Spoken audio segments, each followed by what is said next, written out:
እውነትን ተናግሮ ከመሸበት ማደር።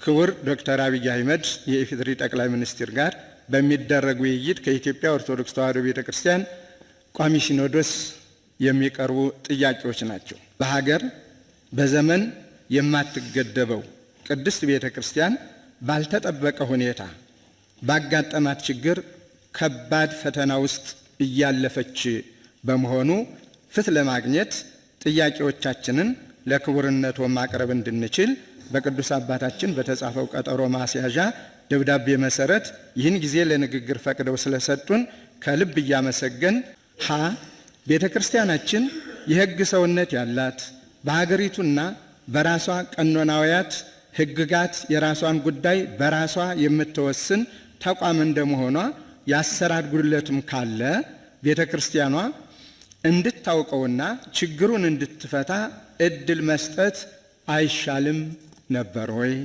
ለ የችግሩ መንስኤ ዜግነት ከሆነ በቤተ ክርስቲያን አስተምሮ መንግስተ ሰማያት በስጋ ልደት በጎሳ ማንነት ስለማትወረስና በተለያዩ አህጉራት የሚገኙ የውጭ ዜጎች የአህጉረ ስብከት የሥራ ኃላፊዎች ካህናትና ምእመናን ያሏት ስለሆነ በእምነታቸውና በመንፈሳዊ ሕይወታቸው በቅተው ለተገኙት ሁሉ ያለ ዜግነት ልዩነት ማዕርገ ክህነትን ሰጥታ በውጭም ሆነ በሀገር ቤት መድባ የማሰራት ቀኖናዊና ታሪካዊ መብት ያላት ሉዓላዊት መንፈሳዊ ተቋም መሆኗ ለምን ተዘነጋ?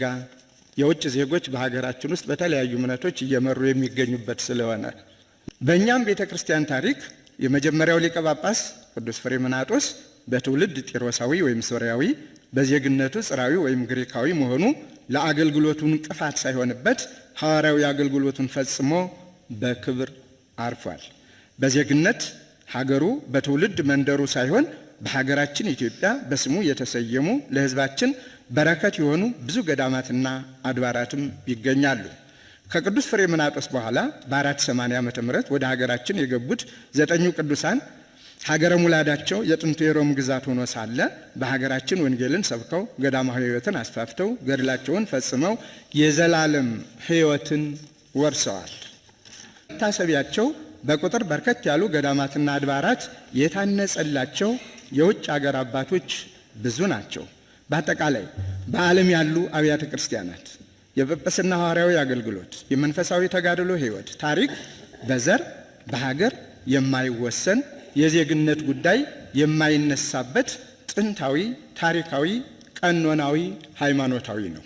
በመሆኑ ከዚህ ጥንታዊ ታሪክና ቀኖና የተነሳ ታሪክ ከምንጩ እንዳይዛባ ለቤተ ክርስቲያናችን ዋህድና ለመንበራችን ልዕልና መጽናት ወደ ክቡርነቶ መጥተን ለመፍትሄው መነጋገር ግድ ሆኖብናል። ምክንያቱም ችግሮች እንዲፈቱ ማለት ነው።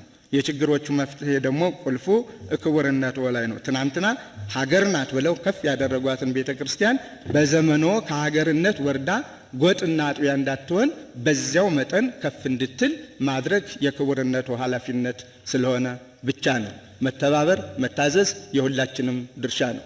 ክቡርነቶ ባርቆ ሐሳቢነት ይችን ቤተ ክርስቲያን በመጀመሪያው ትንሣኤዋ ላይ ትልቅ ስራ ሰርተዋል። በዚያው እንዲቀጥሉ የሁላችን እምነት ነው።